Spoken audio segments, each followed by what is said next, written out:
Good evening, Facebook Live. This is Mike George here, live from Montreal. And yeah, as promised, I just wanted to, as promised, I'm gonna sort of play through The Legend of Zelda, Breath of the Wild. Just kind of show off the game a little bit. It's as a lifelong Zelda fan, it's like one of my favorite. It's like a masterpiece in my opinion. So I invite you guys to sort of join me on this little. Well, I don't know. I don't know if I call it a journey. I'm just gonna play it. I mean, I'm gonna play it from some random point in the game. So, and in the meantime, drink some wine and I don't know. I actually kind of just like drinking some wine actually because I don't actually play Zelda and talk to you and drink wine all at the same time. So, I think I could only really offer my opinions on the game in kind of a sort of a podcasty commentary format. And with our usual friends, the bowl and the wine, we'll commence that. So some of you guys might be, it's so funny. Like I've seen so many Zelda fans just sort of come out of the woodwork amongst like friends on my Facebook and hell even on my fucking on my Scruff on Grinder and all those on my my hookup apps. And it's funny, like it's really been really interesting to see lately the emergence of this sort of queer Zelda culture lately, and I don't know if it's just been my particular vantage point on it, but like, oh my gosh, I'm gonna be, there's a boy who probably will probably see this at some point, and I'm gonna embarrass myself, but I shouldn't even say a boy, a man who I met in Portland, through a Zelda tattoo that he had on his back or on his shoulder blade, and like he was like this nicely built lad, and had this really inviting logo of the crest of the royal family, emblazed on his, I want to say on his left shoulder blade. And man, my God, it like drew me to him like a fucking like I was a fucking like fly to a light or something. Oh my goodness. Anyways, that's a random little aside because I'm gonna start like going down a rabbit hole that I don't think I need to go on. Hi Jim, welcome to the show and welcome to Zelda Breath of the Wild. If you guys want, I can actually play. I'll deem that based on the comments and feedback that you decide to leave. Otherwise, I'm just going to keep talking and drinking and probably smoking. So, but yeah, so Zelda holds a special place in my life because it started the same year I was born, 1986, was when Nintendo developed Zelda, and actually it's one of the longest running actual like Nintendo franchises out there. I think Zelda, there was Mario. Those were kind of the ones. I mean, I think there's Donkey Kong as well. I guess a proper historian on video games could probably clarify on these things, but I mean Zelda and Mario for me have been pretty much the the kind of the gold standard for Nintendo.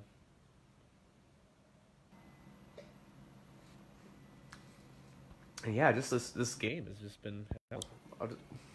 This game has just been like, oh goodness, this game has just been a masterpiece. Like so many Zelda games in the past are, I don't know. I always hark back to Ocarina of Time because I remember being a kid having such unrealistically high expectations for Ocarina of Time, and I had this like really, and I feel like Breath of the Wild is sort of what finally is the realization of what I had always wanted to see originally in Ocarina of Time when I was a little kid.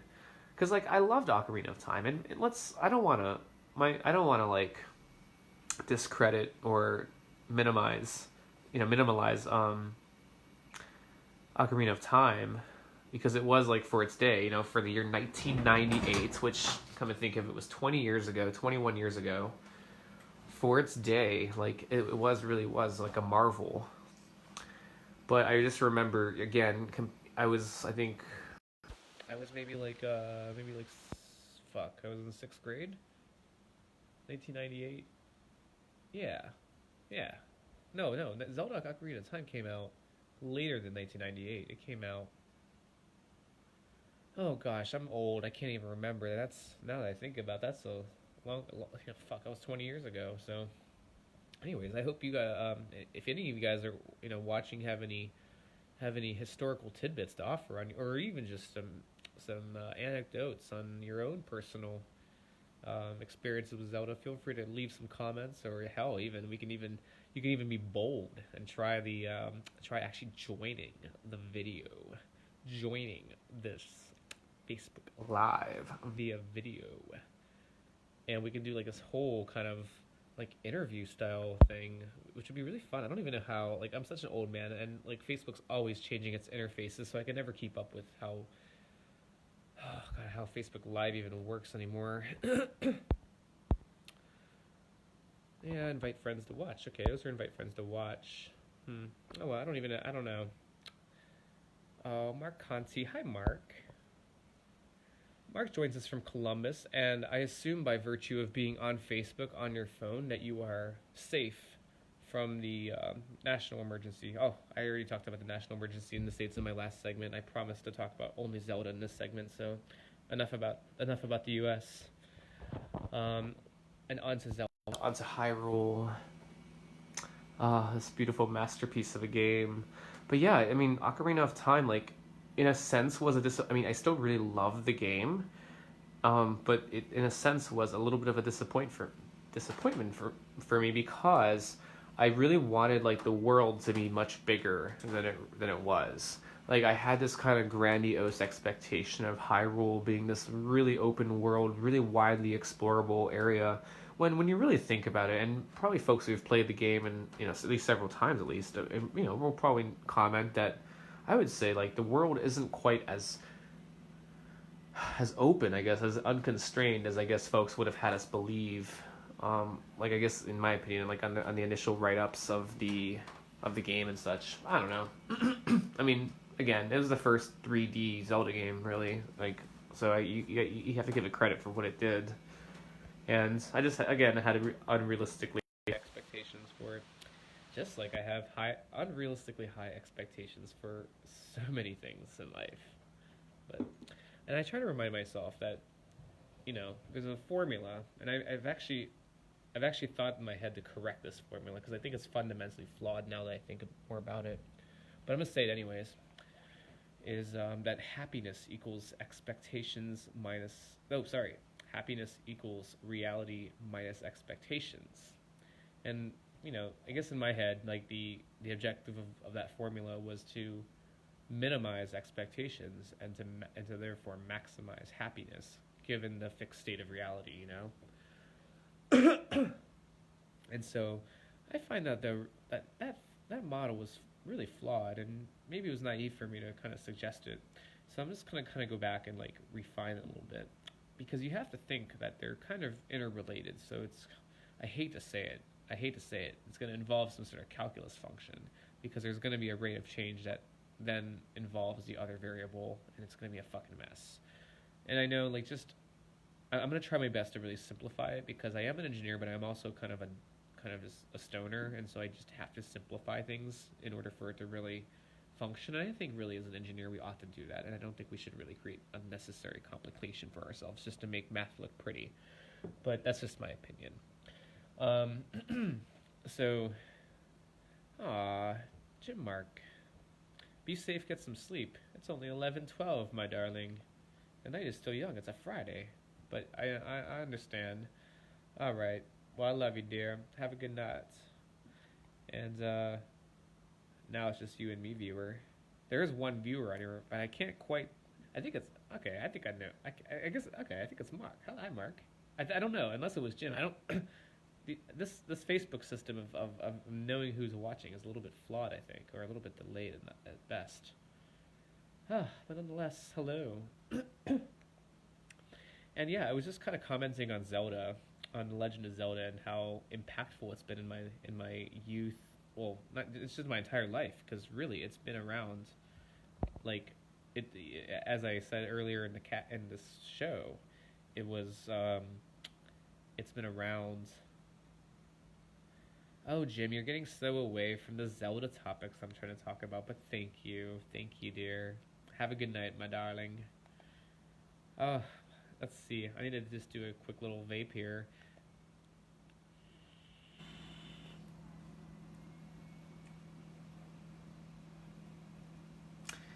For those of you just joining us, this is Mike George here, just kind of pining about Zelda a little bit. And yeah, I just got the Legend of Zelda Breath of the Wild about 3 weeks ago. I finally decided to like take the plunge and get a Nintendo Switch and get the Zelda game and all. And I'm proud of myself because, like I have a tendency to get really sucked into video games, and I have done that with so many games in the past where I just disappear off the face of the earth. And I've been good about dosing myself much better on this Zelda game, and I'm proud of myself a little bit for that. So, cheers to that. And I think that's good because fuck, I need to. I'm starting to get to the point where I need to kind of get like out of dormancy and kind of get a little bit more active and shit. So, but again, I'm going into other things besides Zelda on that note.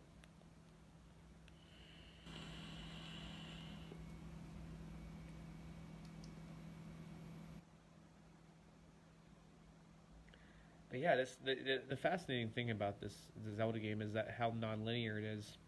And I have to admit, like at first with this Breath of the Wild game, I was a bit skeptical because the fact that there's only 4 primary dungeons in it at first kind of spooked me a little bit because I'll be honest, like one thing I didn't like about Wind Waker was its lack of primary dungeons. And yes, it focused on like there were a lot more mini dungeons, and it was just kind of decentralized in its kind of the way its dungeons were sort of staged out.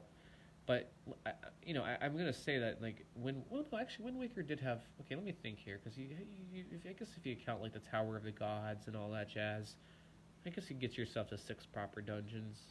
I have to think about this a little bit more. I just don't remember it having like. I guess I'm comparing to Ocarina of Time, which had like 7 or 8 like primary dungeons. Oh hell, 9 primary dungeons that you had to get through. But the fact there's only 4 in this one, in Breath of the Wild. But you do sort of get into all the shrines, and I do.